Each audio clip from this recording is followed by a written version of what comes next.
তোমরা তো একটু পরে কি করবা তোমরা এই ছবি নিয়ে তোমরা ছাড়বা না না না তাহলে এক মিনিট শেষ করব এক থেকে 2 মিনিট ঠিক আছে সেরা সুন্দরী হিসেবে যদি আপনাকে এখন অ্যাওয়ার্ড দেওয়া হয় আপনি কি নেবেন না হ্যাঁ কারণ আমি সেরা সুন্দরী না আমার চরিত্র এবং আমার মন সুন্দর সেরা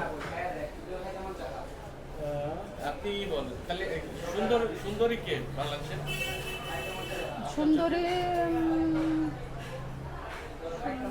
বিদ্যাশ্রী নামিম তাহলে ওইটাই বলেন যে যদি মানে সুন্দরী মানে রূপ দেখে যদি বিচার করা হয় তাহলে আমার চোখে সবচেয়ে সুন্দরী হচ্ছে বাংলাদেশের বিদ্যাশ্রী নামিম